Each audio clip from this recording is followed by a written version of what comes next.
Thanks a lot for sticking around. Now we're joined by Kevin Sweeney from College Basketball Central. Kevin, thanks, brother, for joining us. Appreciate you. I'm sure it's not a very busy time at all for you either.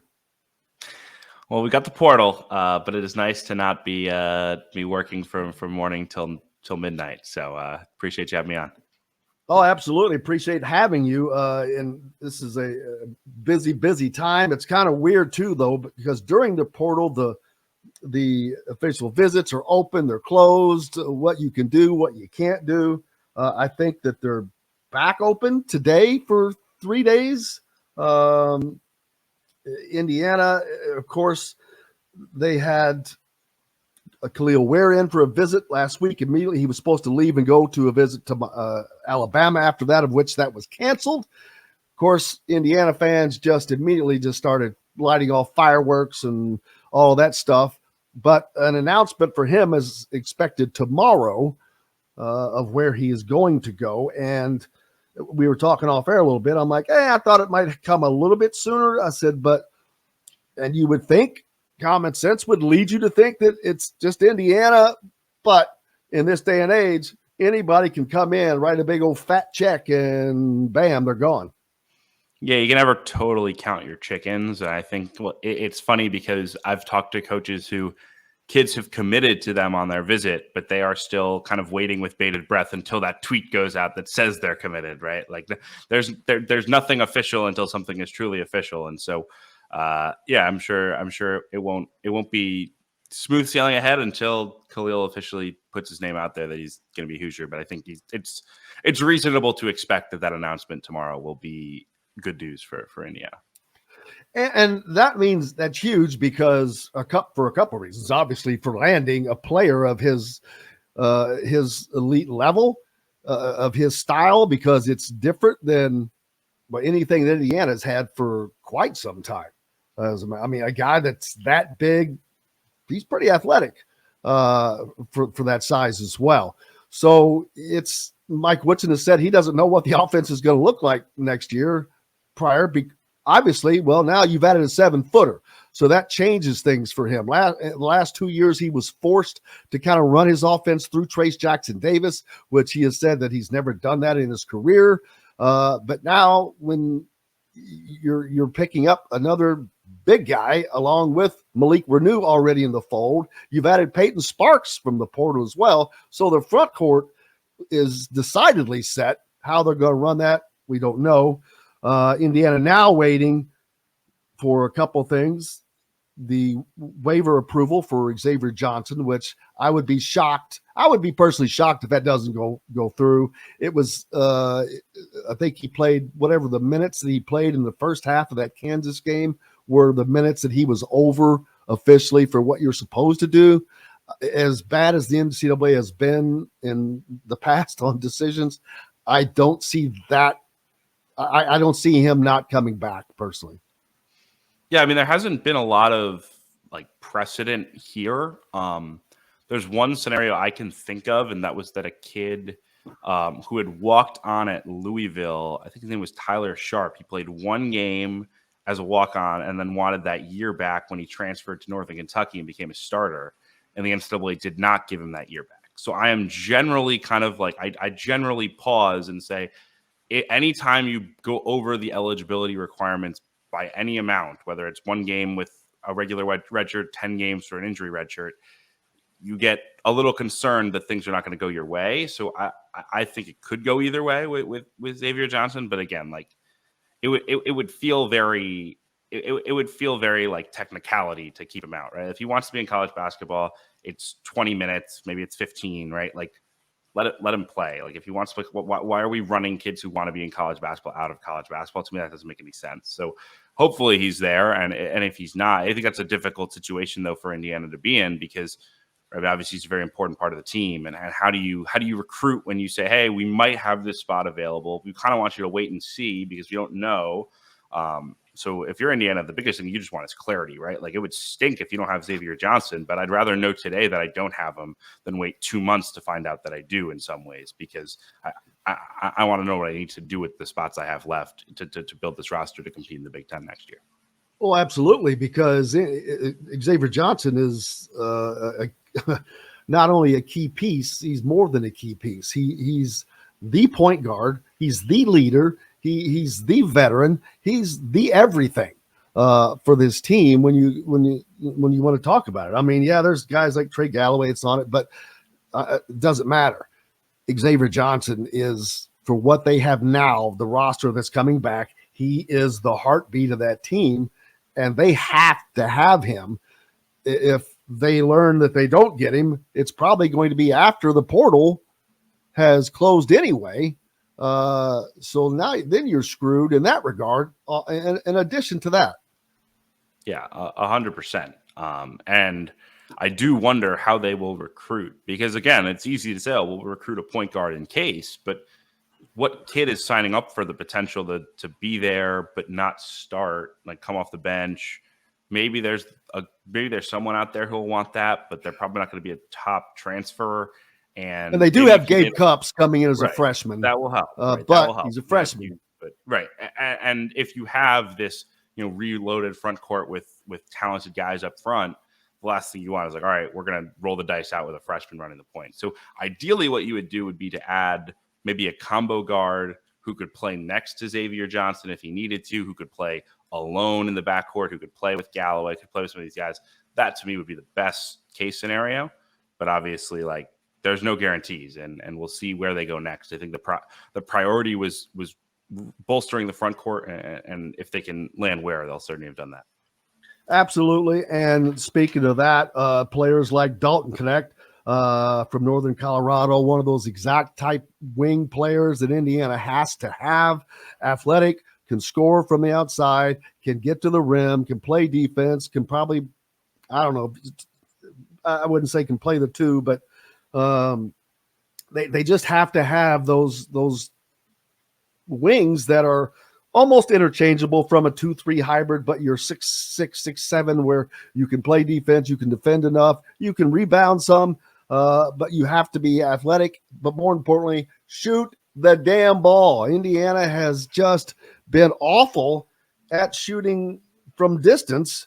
Last year, we talked about they were, I think, in the top 20 in 3-point percentage, but in the bottom 20 of 3-point shots attempted. They just wouldn't, not that they wouldn't take the shots. We've had Miller Kopp come out and say that they just didn't basically run plays much for him to get shots off, which we saw that. So that's going to be a difference in offense that we see from Indiana next year, but they have to have the personnel to do that. Dalton Connect, Northern Colorado, one of those type guys. What have you heard on that? I haven't heard anything on him for a minute. I mean, this visit is potentially coming, I believe.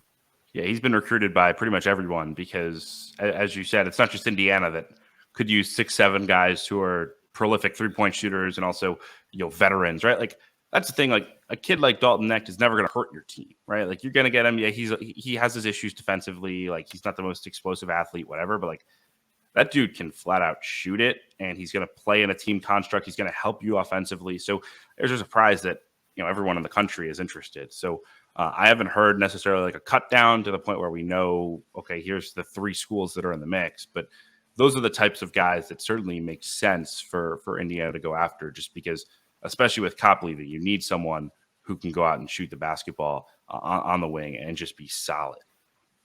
And here's a good point. Cheryl says she loves what TJD did, but it would be nice to not be so predictable, which Indiana's offense was. It was either going to be Jalen Hood-Schifino trying to get the ball to Trace, or Jalen Hood-Schifino shooting the ball at mid-range, 3-point, whatever.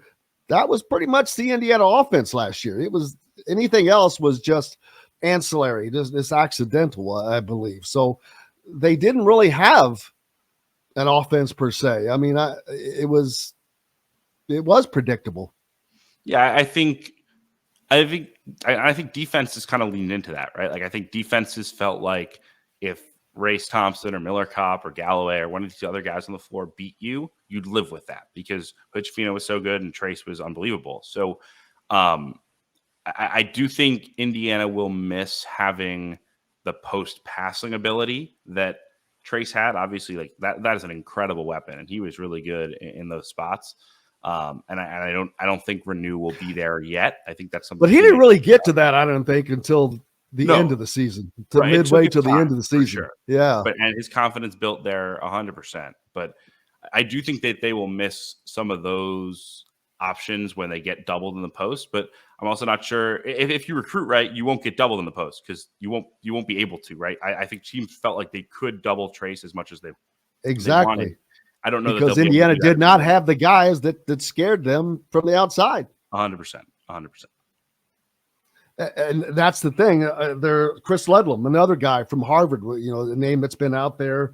But these are names that have been batted around now for a couple of weeks. So I think that Indiana fans are probably going to end up getting surprised a little bit. We both work in the business, and I said it earlier. I'd be perfectly happy if we didn't know this crap, if they were able to do it all, get it done, and then say, here you go. Here's what we did. Because chasing all this is worse than regular recruiting. It really is, because it's so compact and it's just as much information, just as many players that you got to keep track of, if not more, but in a much faster, much smaller, compressed time spot.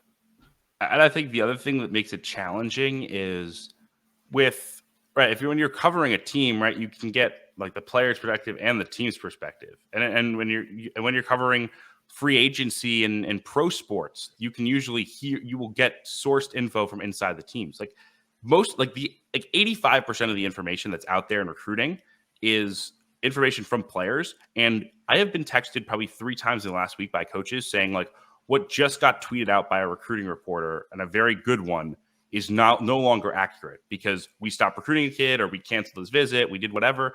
And so then there's all these optical things, right? Like, oh man, like X kid was going to visit X school this weekend, and then he committed somewhere else first. Oh man, like that school missed on him. Well, no, he didn't. The reason the kid just committed was they canceled the kid's visit. They don't want him anymore, right? But that can never get out, right? So I think that was the other thing that makes it challenging is a lot of the info that you're reading right now isn't necessarily up to date accurate. It's whatever the kid thinks is happening in his recruitment. And recruitment right now is a very much two-way street because everyone is recruiting multiple players for the same spot, and it is a race to take that spot first.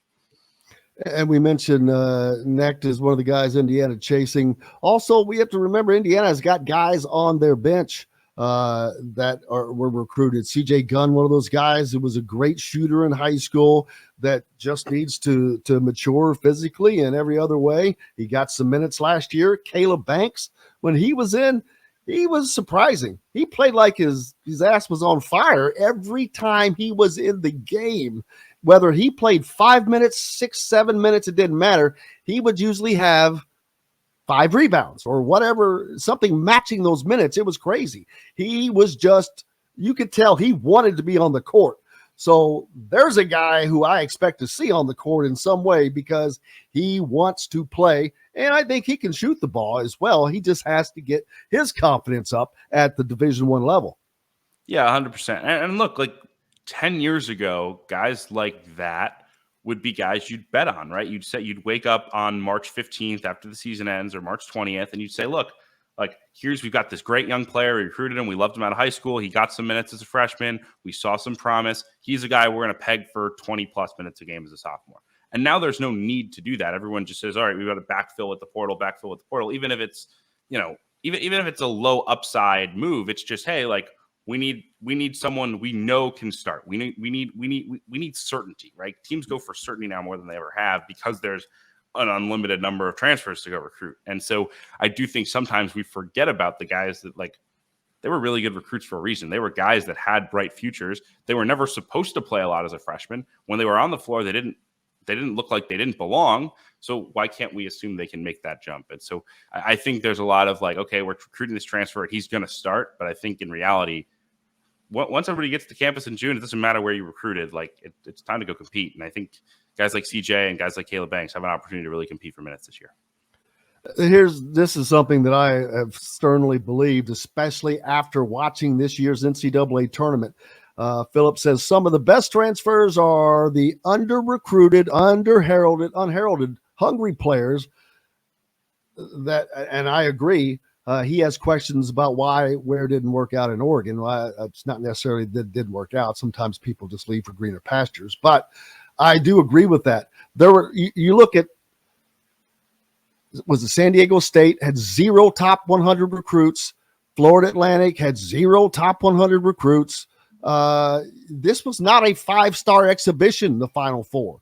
It's about, and like all these names that we're talking about now, whether it's Chris Ledlam or Dalton Neck or these guys, and some of them were barely recruited out of high school, and they grow. Different people progress at different speeds under different coaches, and that's great for them.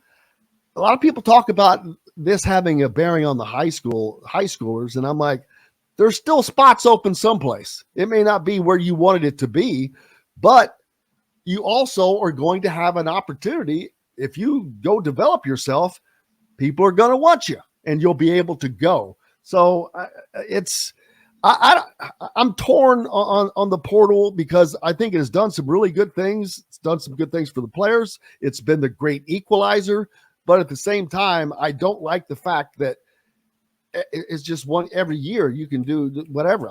I think there should have to be some kind of 2-year contract or commitment of some sort to give some kind of continuity to this sport for everybody, for the players, for the schools, for everyone, because that's never really not, I hate it when it's like that. It's just crazy. I think the hope is that the one-time transfer is enough, that by forcing guys to sit out the second time, that will really cut down on the second time and third time transfers that we're seeing right now. But we'll see. We don't really know yet. I mean, it's early in the process. This is really the first year of normal transfers, and we're still dealing with COVID year kids. So once we get through the COVID year kids, which is next year is the last year, then we'll have a sense, all right, are these rules working in any way, or is this just too chaotic and we need to do more?